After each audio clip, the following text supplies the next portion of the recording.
Pada video sebelumnya kita sudah belajar tentang run length coding, yaitu itu bagian dari image compression. Nah, pada video ini saya akan jelaskan jenis coding yang kedua, yaitu Huffman coding. Huffman coding ini juga digunakan dalam JPEG, jadi kita perlu pahami dulu run length coding, kita pahami Huffman coding, kemudian nanti pada video-video akhir saya akan menggabungkan semua untuk kita memahami secara umum tentang bagaimana kompresi gambar JPEG itu terjadi. Oke, misalnya saya punya gambar seperti ini ya. Ini gambar ada 11 pixel kali 11 pixel, jadi totalnya ada 121 pixel. Ini kalau saya mau pakai run length coding bisa juga sih, tapi agak kurang terlalu efisien. Kenapa? Karena yang berjejer-jejer cuma tidak terlalu banyak. Kalau tadi banyak angka yang sama, maka run length coding berfungsi. Kalau ini Huffman coding yang akan lebih berfungsi di sini. Jadi kalau kita pakai run length coding agak tidak efektif, maka kita pakai Huffman coding. Nah, Huffman coding itu caranya bagaimana? Huffman coding itu dia akan melihat lebih banyak pada level bit. Jadi kalau kita lihat di sini ya, ini ada 121 pixel. Tiap pixel ada angka-angkanya dan angka-angka ini disimpan dalam 1 byte. Anda tahu 1 byte itu kan 8 bit ya. Jadi misalnya 190 itu kan 190 itu 1011, kemudian 1110. Kemudian 205 itu 1100 1101. Kemudian 190 lagi berarti sama. 1011, 1110 dan seterusnya. Jadi tiap pixel disimpan dalam 8 bit. Jadi totalnya nanti ada 121 kali 8 bit. Jadi totalnya akan memakai 968 bit. Oke, sekarang bagaimana caranya kita menghemat pemakaian bit-bit ini? Nah, Anda lihat di sini, pixel 40 itu yang mana? Ini ya, sama mana lagi? Oh, ada satu saja, cuma ada satu pixel 40. Kemudian pixel 190 misalnya. Pixel 190 itu ada 34 buah. 34 buah. Pixel 70 ada 4. 1, 2, 3, 4. Jadi jumlah pixelnya berbeda-beda. Nah, Huffman coding caranya adalah begini. Untuk pixel yang banyak jumlahnya, misalnya sini pixel berapa? Pixel 160 ya. Pixel 160 ini muncul paling banyak, ada muncul 45 kali. Maka dia buat tidak pakai 8 bit. Cukup pakai 1 bit aja. Jadi seperti ini. Pixel yang 160 itu dikode pakai 1 bit saja, 1. Pixel yang muncul peringkat kedua, misalnya ini ya, 190, 34 kali muncul, dikode dengan 01 saja. Jadi saya pakai warna lain ya. 190 ini dikode dengan angka 01. Ini ya, 190, 01. 205, 0010. 0010. Kemudian 190 lagi, 01. 160, 1. 160 lagi, 1. 160 lagi 1, 160 lagi 1, 190, 01. Anda lihat, akan jauh lebih hemat. Kalau kita akan total di sini ya, karena ada 45 pixel dengan nilai 160, cuma dipakai 1 bit, ada 34 pixel yang isinya 190, cuma pakai 2 bit saja, maka kalau kita kalikan totalnya 1 bit kali 45, 3 bit kali 22, dan seterusnya, maka nanti totalnya kita cuma pakai 274 bit. Anda bayangkan tadi kita pakai 968 bit, sekarang cuma 274 bit.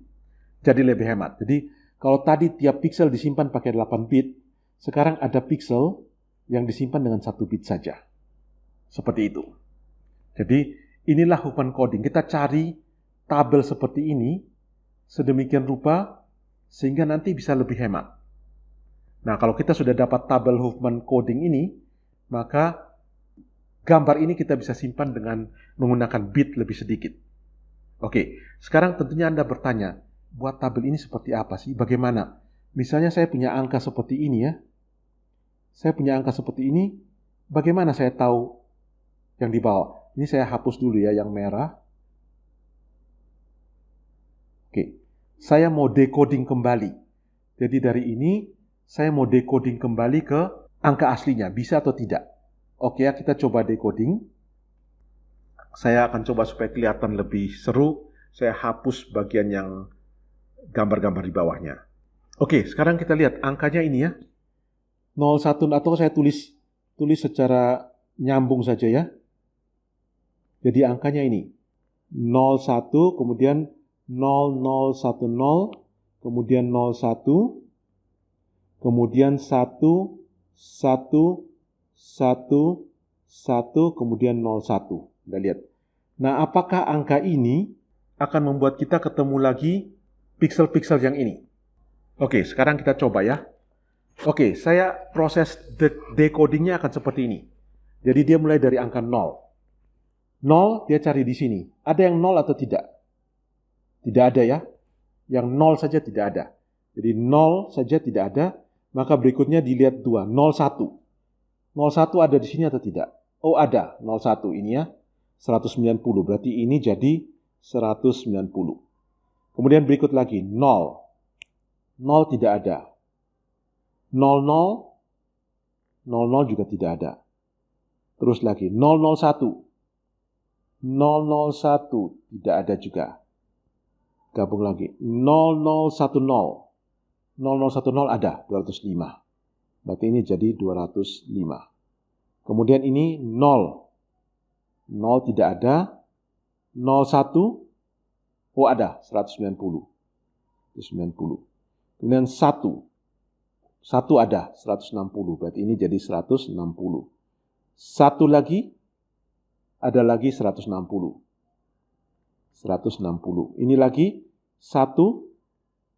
160 lagi. Ini lagi 1. 160. 0 tidak ada. 01 ada 190. Nah, kalau Anda lihat sama persis dengan ini ya. 190, 205, 190, 160, 160, 160, 160, 190. Sama persis. Jadi, kalau kita sudah bisa coding seperti ini dengan kode yang benar, maka kita bisa decoding tanpa salah. Nah, pertanyaannya adalah bagaimana caranya kita buat ini? Tabel ini supaya kita bisa, tabel ini tidak boleh dibuat sembarang. Kita harus buat tabel ini sedemikian rupa sehingga decodingnya tidak bakal salah. Nah, itu yang saya akan jelaskan dalam slide-slide berikut ini. Bagaimana menemukan tabel ini sehingga tabel konversi yang benar membuat kita bisa coding dan decoding Huffman coding dengan benar. Oke, jadi ini tadi ya. Kita punya pixel 40 ada satu macam, pixel 70 ada 4, pixel 100 ada 5 buah, dan seterusnya. Nah, maka pixel-pixel ini kita buat dalam tabel seperti tabel 3 ini. Kita urutkan. Jadi kita urutkan dari yang paling besar. Yang paling besar sini 45 ya. 160 ada 45. Jadi 160 ada 45. Kemudian peringkat berikutnya 34. Itu 190. 190 ada 34. Peringkat berikutnya 22. Itu 130. 130, 22. Dan seterusnya. Jadi kita urut dari jumlah piksel yang terbanyak sampai tersedikit. Ini pikselnya apa? Nah, sesudah itu prosesnya adalah begini. 2 yang terakhir ini kita jumlahkan. Jadi 5. Oke? Hasilnya 5. Kemudian kita urutkan lagi. Jadi 45, 34, 22, 10, 5. Ini juga jumlahnya 5. Karena sama kita urutkan saja. 5, 5. Oke? Terus 2 yang terakhir ini kita jumlahkan lagi. Jadi 10. Ini kita urut lagi. 45, 34, 22, 10, ini jadi 10. Oke, sekarang ini kita jumlahkan lagi. Jadi 20. Kita urutkan 45, 34, 22, 20. Ini kita jumlahkan jadi 42. Nah, 42 lebih besar dari 34, berarti urutannya jadi 45, ini masuk dulu, 42, baru 34-nya turun ke bawah situ. Jadi ini naik ke atas sana. Begitu. Kemudian ini 2, ini kita jumlahkan lagi, ini jadi 76. 76 lebih besar, jadi dia naik ke atas peringkatnya. 76, baru 45-nya ke sini. Oke, itu cara kita jumlahkan. Kemudian sekarang kita mulai tulis kodenya. Saya pakai warna lain saja. Katakanlah kita pakai warna hijau. Oke, kita mulai dari yang terakhir. Yang terakhir ini saya beri kode 0 dan kode 1. Anda lihat angka 45-nya bergeser ke sini. Oke, berarti ini jadi 1. Anda lihat 1 ini ke sini ya. Oke, jadi 1. Yang ini 0. 0, 0. 0 terpecah 2. 00 dan 01. Anda lihat 34-nya bergeser ke sana. Berarti 01-nya bergeser ke sana, ini jadi 01.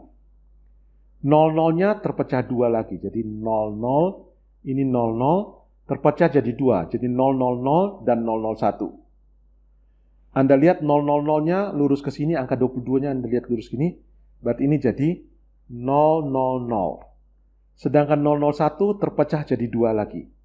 001, 001, berarti ini 0010, 0011. 0010-nya sudah ke sini, 0010, 0011 terpecah 2 lagi. Jadi 0011, yang ini 0011, yang atasnya 0, yang bawahnya 1. Oke, yang ini sudah lurus ke sini jadi 00110.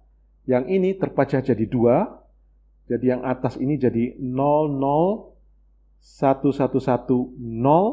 00111, 1. Jadi di sini 00111, 0, yang bawah jadi 00111, 1. Nah, kode inilah yang ada di sini. Anda perhatikannya 160 jadi 1, 190 jadi 01, ini ya. Kemudian 130 jadi 000, ini. 205 jadi 0010, ini ya. Kemudian 100 jadi 00110. Mana 100, 00110. 70 jadi 00111, ya ini dia. 40 jadi 00111. Ya, jadi bagaimana kita dapat tabel ini? Tabel ini kita dapat dari proses seperti ini. Tentunya untuk tiap gambar, tabelnya berbeda. Jadi tiap gambar tabel berbeda, kita harus proses seperti ini. Setelah kita ada tabel seperti ini, kita sudah ada tabel seperti ini, maka kita bisa coding gambar kita menurut tabel ini, dan kalau kita decodingnya juga kita menggunakan tabel ini, kita akan ketemu kembali. Jadi inilah cara Huffman coding, bagaimana caranya dia mengkompresi pixel yang paling banyak muncul diwakili oleh 1 bit saja. Pixel yang munculnya lebih sedikit diwakili oleh bit lebih banyak. Kalau tanpa coding, semua pixel muncul berapa kali pun, semuanya pakai 8 bit. Dan demikian bisa membuat kompresi yang lebih baik. Kita akan lanjutkan pada video berikutnya tentang discrete cosine transform.